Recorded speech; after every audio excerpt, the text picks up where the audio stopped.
नमस्कार, मेरा नाम नेहा है और आज हम 12वीं कक्षा की भूगोल की पुस्तक का इकाई 3 अध्याय 5 पढ़ने वाले हैं, जिसका नाम है प्राथमिक क्रिया। तो शुरू करते हैं। आर्थिक क्रिया। सबसे पहले हम आर्थिक क्रियाओं के बारे में जानेंगे कि वो क्या होती है। तो मानव के वे कार्यकलाप जिनसे आय प्राप्त होती है, यानी कि हम इंसान जो नौकरी करते हैं। आपने देखा होगा आपके पिताजी या फिर आपका भाई नौकरी करता है किसी ऑफिस में, किसी दफ्तर में। तो उसके काम के बदले से महीने भर में वेतन दिया जाता है।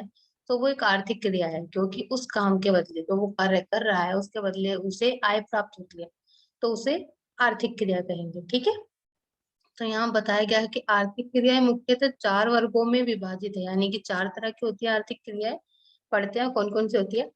पहली होती है प्राथमिक क्रियाएं, द्वितीयक क्रियाएं, तृतीयक क्रियाएं व चतुर्थ क्रिया, यानी कि 4 तरह की आर्थिक क्रियाएं होती है। ठीक है। प्राथमिक क्रियाएं जो कि आपके अध्याय का नाम भी है, तो इसमें हम प्राथमिक क्रियाओं के बारे में पढ़ेंगे सिर्फ। द्वितीयक, तृतीयक और चतुर्थ क्रियाओं के बारे में हम इस अध्याय में बिल्कुल नहीं पढ़ेंगे, वो आगे अध्याय में पढ़ेंगे। ठीक है। तो प्राथमिक क्रिया वे क्रियाएं जो प्रत्यक्ष रूप से पर्यावरण के संसाधनों पर निर्भर है, उन्हें प्राथमिक क्रियाएं कहते हैं। ठीक है। यानी कि वे कार्य जिन्हें करने के लिए हमें अ, अपने पर्यावरण पर बिल्कुल निर्भर रहना पड़ता है। ठीक है। उन्हें प्राथमिक क्रियाएं कहते हैं। जैसे कि देखिए कौन से कार्य हैं ऐसे, आप समझ जाएंगे इनसे। इसके अंतर्गत आखेट, भोजन संग्रह, पशुचारण, मछली पकड़ना, वनों से लकड़ी काटना, कृषि और खनन कार्य सम्मिलित है।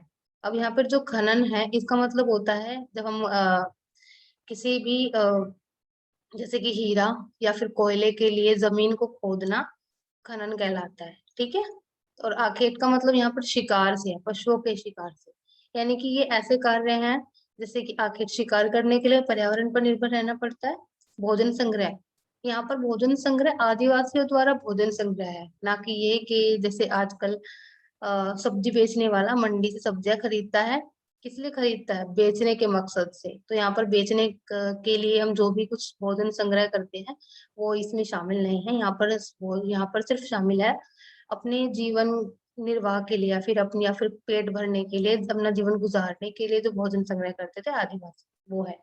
तो खेत, भोजन संग्रह, पशुचारण यानी पशुओं को पालना, मछली पकड़ना, वनों से लकड़ी काटना, कृषि यानी कि खेती, और खनन मतलब खुदाई, है ना, कार्य सम्मिलित है। तो ये ऐसे कार्य हैं जो कि प्राथमिक क्रियाएं हैं और ये प्रत्यक्ष रूप से पर्यावरण के संसाधनों पर निर्भर होती है।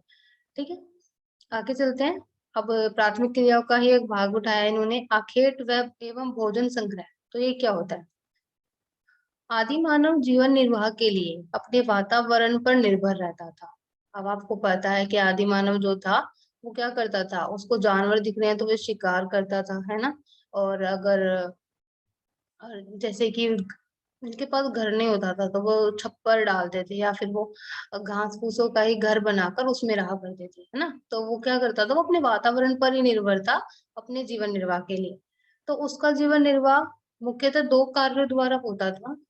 आखेट यानी कि शिकार, और जंगलों से खाने योग्य जंगली पौधे व कंदमूल एकत्रित करना। अब यहाँ पर जो कंदमूल है ये फल को कहा गया है।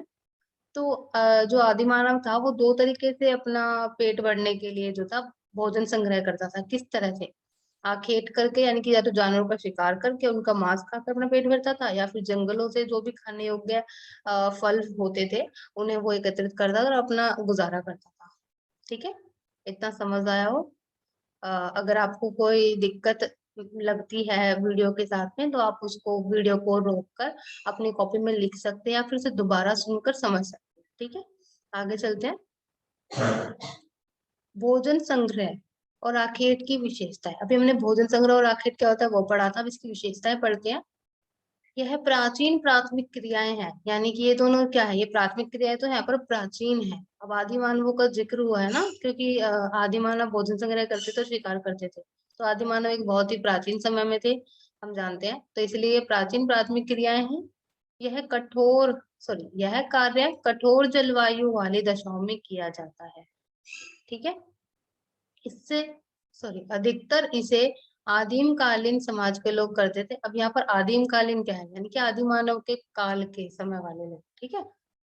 लोग भोजन, वस्त्र व शरण की जरूरतों को पूरा करने के लिए पशुओं और वनस्पतियों का संग्रह करते हैं। वनस्पति यानी कि जो भी पेड़ पौधे होते हैं, उनके पत्ते, उनकी छाल या फिर खाना उनका, ठीक है। तो क्या करते थे लोग, क्या करते थे, भोजन के लिए, वस्त्र बनाने के लिए और शरण यानी कि रहने की जगह बनाने के लिए, ठीक है, इन जरूरतों को पूरा करने के लिए पशुओं का और वनस्पतियों का संग्रह करते थे, यानी कि उन्हें इकट्ठा करते थे। इस कार्य में बहुत कम पूंजी व तकनीक ज्ञान की आवश्यकता होती है, यानी कि ये कार्य करने के लिए देखो पूंजी तो लगेगी नहीं, क्योंकि उस वक्त पैसा नहीं होता था, और तकनीक ज्ञान, क्योंकि हम कोई मशीन, क्योंकि आदि मानव कोई मशीन यूज नहीं करते थे, है ना, तो इसलिए तकनीक ज्ञान की आवश्यकता नहीं होती थी, ठीक है। अब दूसरा जो प्राथमिक क्रिया है वो पढ़ते हैं हम, पशुचारण। पशुचारण मतलब देखो, पशुओं को पालना, पशुओं को पालना पशुचारण कहलाता है, ठीक है। पढ़ते हैं। जब आखेट पर निर्भर रहने वाले लोगों को समझ आया कि सिर्फ आखेट से जीवन का भरण पोषण नहीं हो सकता, तो उन्होंने अपने अपने जलवायु क्षेत्रों में पाए जाने वाले जानवरों को पालना शुरू कर दिया। अब देखो पशुचारण कैसे शुरू हुआ। पहले तो लोग सिर्फ शिकार करते थे और भोजन संग्रह करते थे ना, उसके बाद पशुचारण शुरू हो गया। कैसे हुआ कि जब जो लोग शिकार पर निर्भर रहते थे, उन्हें जब यह पता चला कि शिकार से भरण पोषण नहीं होगा, मतलब सिर्फ शिकार के ही भरोसे पर वे नहीं रह सकते, क्योंकि कई बार ऐसा होता था कि लोग आदि मानव शिकार करने जाते थे, पर अगर जानवर उनके हाथों से बचकर भाग जाए तो उस दिन उन्हें भूखा ही रहना पड़ता था। तो ऐसे तो वे भूख से मर जाएंगे ना जिस दिन, क्योंकि कोई पक्का नहीं था कि आज का खाना तुम्हें मिल गया शिकार से, तो कल का भी मिलेगा या परसों का मिलेगा या नहीं मिलेगा, ठीक है। इसीलिए उन्होंने क्या किया, उन्होंने अपने अपने जलवायु क्षेत्रों में, यानी कि जो लोग पहाड़ी क्षेत्रों में रहते थे, उन्होंने पहाड़ी पर जो जानवर थे उन्हें पालना शुरू किया। तो जंगलों में रहते थे आदिवासी, उन्होंने जंगलों में जो जानवर थे उन्हें पालना शुरू किया, जिन्हें वे पाल सकते थे, ठीक है। तो पशुचारण दो प्रकार का होता है, चलवासी पशुचारण और वाणिज्य पशुधन पालन, ठीक है। अब इनके बारे में पढ़ेंगे। तो पहला है चलवासी पशुचारण। अब देखो चलवासी, इसका नाम में इसका मतलब आपको दिख जाएगा अगर आप ध्यान से पढ़ो तो। पशुचारण मतलब पशुओं को पालना, चलवासी, चल मतलब चलने वाले, वासी यानी कि यहाँ पे वासी का मतलब यहाँ पर वास करने वाले नहीं है, प्रवासी है एक तरह से, ठीक है। तो चल कर पशुओं को पालते हैं, एक जगह पर पशुओं को बांध कर नहीं। इसके अंदर पढ़ेंगे हम, देखो यह एक प्राचीन जीवन निर्वाह पशुचारण है। जीवन निर्वाह मतलब जीवन व्यतीत करने के लिए पशुओं का पालन है, ठीक है। यह एक प्राचीन जीवन निर्वाह पशुचारण है। इसमें पशुचारक कौन होते हैं, देखो पशुचारण न, तो पशुचारण का मतलब होता है पशुओं को पालना। पशुचारक यहाँ पर क है, न नहीं है, तो पशुचारक कौन होते हैं, जो पशुओं को पालने वाले लोग हैं, उन्हें पशुचारक कहते हैं, ठीक है। तो इसमें पशुचारक अपने अपने पशुओं को लेकर चारे की खोज में एक स्थान से दूसरे स्थान पर जाते हैं। अब इसका मतलब है कि हमने सामान्यतः क्या देखा है कि लोग कैसे पालते हैं आजकल पशुओं को। वो एक, जैसे मान लो अगर हम एक उदाहरण ले, तो जैसे गायों को कैसे पाला जाता है, गायों को एक तबेले में बांधा जाता है ना, और वहीं पर उनका खाना दिया जाता है, उनके लिए चारा दिया जाता है, वहीं से दूध लिया जाता है उनका। पर वो एक ही जगह पर रहते हैं ना, वो उनको लेकर घूमते नहीं है बार बार चराने के लिए, है ना। पर इसमें क्या होता था, ये क्या था, इसमें क्या करते थे, इसमें एक जगह पर पशुओं को नहीं बांधा जाता था। वे क्या करते थे, जो पशु चारक थे वो अपने अपने पशुओं को लेकर, उनके पास जो जो पशु होते थे उन्हें लेकर चारे की खोज में इधर से उधर जाया करते थे। जैसे कि ये क्या करते थे, सर्दियों में तो ये पहाड़ी क्षेत्रों से मैदानी क्षेत्रों में आ जाते थे, ठीक है, घास के लिए, चारे के लिए, और गर्मियों में मैदानी क्षेत्रों से पहाड़ी क्षेत्रों पर चले जाया करते, ठीक है। इस तरीके से ये अपने पशुओं को पालते थे, एक जगह पर रुक कर नहीं, प्रवास करते। इसके आगे की विशेषताएं पढ़ते हैं। इसमें पशुओं की विशेष देखभाल नहीं की जाती, मतलब यहाँ विशेष देखभाल का मतलब ये नहीं है कि उनका ख्याल ही नहीं रखा जाता था, उनका ख्याल रखा जाता था। यहाँ विशेष देखभाल का मतलब है कि उन उन्हें क्या खाना चाहिए वो अपने दिमाग से ही सोचकर उन्हें खिलाते थे। ये ऐसा ऐसा नहीं है कि उनके लिए कोई वैज्ञानिक थे या फिर अलग से कोई अ, विशेषज्ञ उन्होंने बुला रखा था, जिनसे उन्हें पता था कि इसे क्या खिलाया जाना है और क्या नहीं।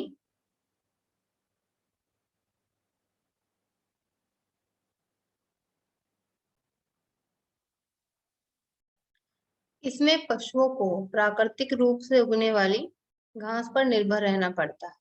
अब तो आपने पढ़ ही लिया ना कि इसमें क्या करते हैं कि जब पहाड़ी क्षेत्रों पे घास खत्म हो जाते हैं तब ये मैदानी क्षेत्रों में आ जाते हैं, और जब मैदानी क्षेत्रों में खत्म हो जाती है तब वे कहीं और चले जाते हैं, है ना, घास के लिए। अब उष्ण कटिबंधीय अफ्रीका में जो ये क्षेत्र है, यहाँ पर किस किस पशु को चलवासी का पशुचारण किया जाता है? गाय और बैल को पाला जाता है, ठीक है। सहारा व एशिया के मरुस्थल में भेड़, बकरी, ऊंट को पाला जाता है। तिब्बत और एंडीज पर्वतीय भागों में याक और लामा को पाला जाता है, ठीक है। मतलब ये जो क्षेत्र है इनमें मतलब जैसे कि उष्ण कटिबंधीय अफ्रीका में गाय और भैंस बैल का चलवासी पशुचारण होता है। सहारा व एशिया के मरुस्थलों में भेड़ का, बकरी का और ऊंट का होता है चलवासी पशुचारण। तिब्बत और एंडीज पर्वतीय भागों में ये ये ये पठारी क्षेत्र है ना। तो यहाँ पर क्या करते हैं, पहाड़ी या पठारी क्षेत्र है यहाँ पर याक और लामा को पाला जाता है, ठीक है। आर्कटिक और उत्तरी ध्रुवीय क्षेत्रों में, उत्तरी ध्रुवीय यानी कि धरती का जो उत्तरी ध्रुव है, बहुत ठंडा होता है, बर्फ वाला होता है, और आर्कटिक भी। तो ये जो बर्फ वाले क्षेत्र है यहाँ पर रेंडियर को पाला जाता है, ठीक है। आगे चलते हैं। दूसरे तरह का पशुपालन जो है वो है वाणिज्य पशुधन पालन। यह एक व्यवस्थित और पूंजी प्रधान पशुपालन है।